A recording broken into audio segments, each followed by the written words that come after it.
नमस्कार दोस्तों, मेरे यूट्यूब चैनल आप लोग का स्वागत है। मैं एक बेटी विवाह गीत गाने जा रही हूँ। अच्छा लगे तो लाइक कमेंट सब्सक्राइब कीजिएगा।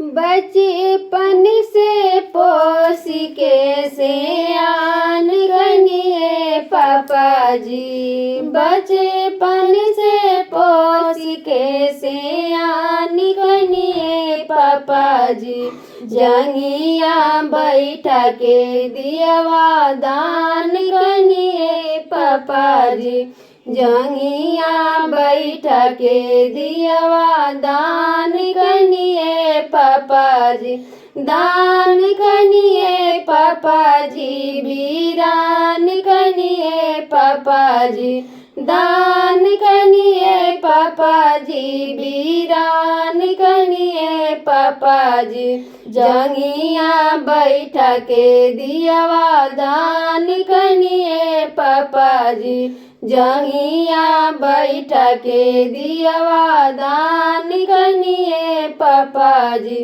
अपना जंजलवा उतार दनिए पापा जी, अपन जंजलवा उतार दनिए पापा जी, हम के जंजलवा में डाल दनिए पापा जी, हम के जंजलवा में डाल दनिए पापा जी, मंगिया में से नूरा करत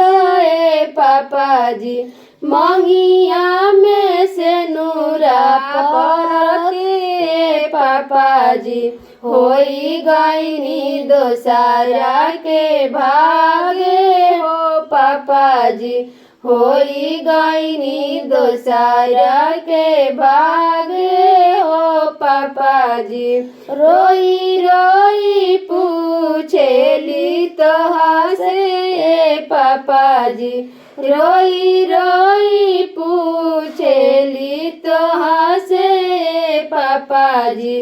कौने कसुर दूरा गईनी पापा जी, कौने कसुर दूरा गईनी